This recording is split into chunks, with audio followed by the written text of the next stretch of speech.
Hello mga sangkay mga kalingap. Welcome back to my channel. Kumusta? Kumusta kayong lahat? So for today's video, gagawa ko ng reaction patungkol dito sa kay Carla na naman, no. Kahapon yung reaction ko kay Carla. Ngayon, doon sa reaction ko, may mga nag-comment, no. And may dalawang comments doon na nakita ko na para bagang si Carla, no, idinadawit yung mga sponsors dito ni Carla na yun daw ang pasimuno kung bakit hindi si Carla umattend sa birthday party. Mga sponsors na naman nang nadali dito. Pero bago tayo dumako doon sa ating pag-uusapan, shoutout muna kay Kuya Val, kay Aten na kay Kalinga Prab, kay Tita Mina Haramilyo, Tita Kong Vayots, kay Manay Tere ng San Diego, California, kay Tita Sal ng Illinois, and also kay Tita Pia Payne ng Australia. At sa inyong lahat na patuloy na sumusuporta at nagmamahal kay Sangkay, mega love shoutout. So dako tayo dito sa ating pag-usapan. No? Dawit na naman ang mga sponsors dito ni Carla. Kung ano-ano na ng mga issues, no, na ating nakikita, no, na para lamang pag-usapan dito si Carla. At pinag-uusapan talaga si Carla dahil malaking issue na naman sa kanila yung hindi pag-attend ni Carla dito sa birthday party, no. And isa sa mga comment na nakita ko, hindi ko na lamang po pangangalanan, no, yung kanyang pangalan, yung nag-comment na ito. Sabi dito, nabalitaan ko na may pumigil sa kanya at parang mga sponsor niya. Legit to, 100%. So, sabi niya dito, legit daw ito, 100%. Na yung kanyang nabalitaan, na may mga pumigil daw sa kay Carla, kung yung kanyang mga sponsors, na wag mag-attend. Ang ano ko naman dito, no, kung ito man ay may katotohanan, sabi niya, legit 100%. Anong dahilan? No, anong dahilan na para pigilan si Carla ng kanyang mga sponsors? No? Parang hindi ko mag-gets yung logic kung bakit ayaw nilang pigilan. Alam naman natin na ano yan. Birthday party yan ni Kalinga Prab. No? So, dapat nandoon lahat. Dapat, kung kayo'y available, kung kayo naman ay walang mga importanteng lakad, no, dadalo. Pero dito sa kay Carla, alam ko na merong dahilan si Carla, no. Merong reason, valid reason kung bakit siya hindi umattend. Pero para idawit dito yung mga sponsors, no. Anong dahilan? Ito yung malaking katanungan ko dito. Anong dahilan kung bakit hindi papayagan si Carla ng kanyang mga sponsors? At isa pa, si Carla ba ay nadidiktahan ng mga sponsors? Yun yung tanong, di ba? Si Carla ba ay nagpapadikta sa kanyang mga sponsors? Na pagka sinabi ng kanyang sponsor, Carla, tahimik ka lang dyan. Huwag kang pupunta doon. Huwag kang attend doon. Dyan ka lang. Susunod ba? Sino ang dapat sundin ni Carla? Sponsors or si Kalinga Prab? Yung invitation ni Kalinga Prab. Siguro naman mas matimbang, no, sa kay Carla si Kalinga Prab kaysa sa mga sponsors, no. It just so happened, no, na may rason si Carla kung bakit hindi siya naka-attend dito sa birthday party na ito. May isa pa akong nakita, no, na comment na sinasabi dito, at mabuti na yan na hindi nagpunta para hindi makita ang ginagawa ni Jomar ni Jomar. Kagaya ng velvet box, inihatid lang si Carla tapos bumalik pa kasi andoon pa daw ang mga gusto ni Jomar. Tingnan mo nang wala na si Carla.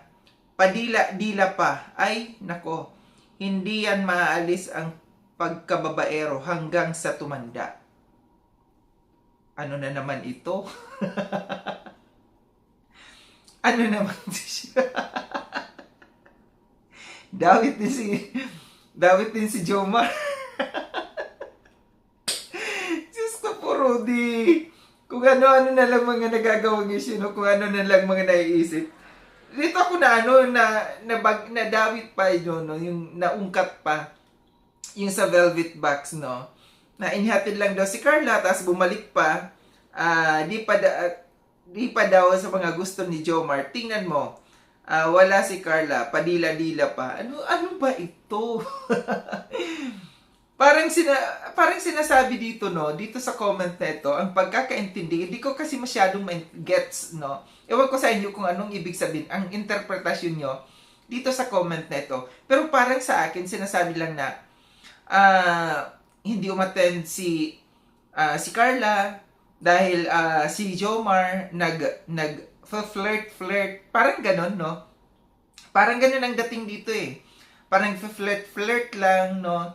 Parang, kasi sabi niya dito, hindi maalis ang pagkababaero ni Jomar hanggat tumanda yan. Do you think na papayag si Carla pagka ganoon, no? Na magpapahatid lang siya, tapos hindi siya sasamahan. At parang ano yun eh, parang ano kay Jomar, no, na mabigat sa kanyang kalooban kasi alam niya naman na partner niya si Carla. Nakakatulong si Carla sa kanya, si Jomar nakakatulong kay Carla. Pagka mga ganitong klaseng event, dapat dalawa sila, no? Dalawa sila na nakikita ng mga tao. Pero yung sinabi dito yung sa Velvet Box na inihatid lang si Carla, tapos umalis si Jomar, may pinuntahan, parang ito yung dating niya dito. Parang ang labo. Paano nila nalalaman yung mga ganito? Parang alam na alam nila yung mga pangyayari, no? Yung mga galawan ni Carla, yung galawan ni Jomar, no? So ang nangyari dito, sa dalawang comment na ito, una, yung isa, si Carla, no? Ang sinisisi at saka yung sponsors. Na, kumbaga, si Carla nagpadikta sa kanyang mga sponsors na wag dumalo sa birthday party. Dito naman sa isang comment na ito, para bang si Jomar ang may kasalanan dito. Dahil si Jomar ay babaero, nagfe-flirt sa iba, parang ang dating dito, parang hindi niya gusto na si Carla ay kasama.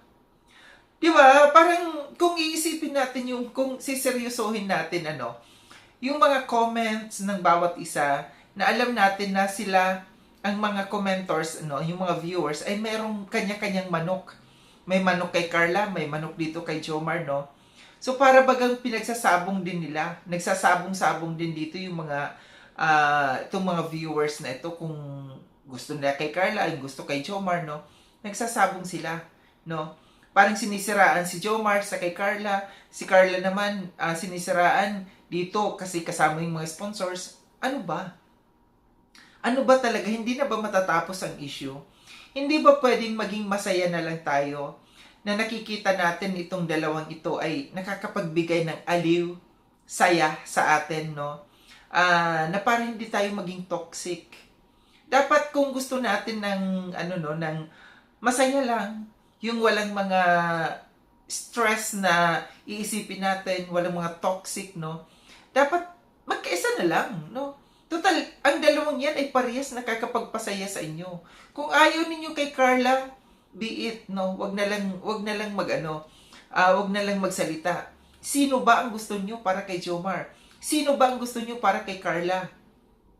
No?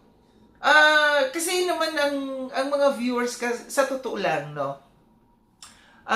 Nagkakaroon lang kasi talaga ng kaguluhan dahil sa may mga manok-manok, no?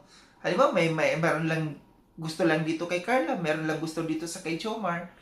Imbis na magkaisa sila kasi isang hinahangaan lang nila eh. Isang love team lang ang kanilang sinusuportahan. Dapat suporta tayo all the way, no? Huwag nang siraan ng isa, huwag nang siraan yung isa. Dapat maging happy tayo. Kung kayo'y naliligayahan sa ginagawa ng dalawa, dapat suportahan ninyo yung dalawa. 'Di ba? Para walang toxic sa buhay, no? Kaya dito nag-uumpisa, no? Nag-uumpisa yung hiwalayan, nag-uumpisa yung pagkakahiwalay, pagkakaroon ng issue, kasi dahil nga nanggagaling din dito sa mga panatiko na ito, no? Na imbis na maging happy, kasi ito naman ang gusto natin, ang purpose natin, no, ng Kalingap, maging masaya ang bawat isa, makapagbigay ng aliw, no, sa love team, makapagbigay ng kilig sa iba, pero yung iba parang iba na, no? Iba na, hindi na kilig ang hinahanap nila, kundi issue at toxic na ang hinahanap nitong iba. No? Hindi ko nila lahat ha, pero yung iba, gaya ng sinasabi ko yung iba, hindi lahat. No? So ito lang aking reaction mga sangkay mga kalingap, no? Na lumalabas ang bawat kung ano-anong mga issues sa ngayon dahil nga dito sa hindi pag-attend ni Carla ng birthday party. Ang tanong ko dito, hanggang saan? Hanggang kailan gagawan at gagawan nyo ng issue itong dalawang ito, si Carla at saka si Jomar? Muli maraming salamat mga sangkay no sa panonood.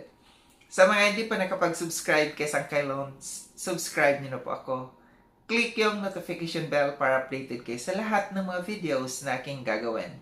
Like and share itong video na ito mga sangkay. Kita-kits tayo ulit sa susunod na video na aking gagawin. Ingat kayo sa dako ng munumang kinaroroon. Paalam na mga sangkay mga kalingap, paalam.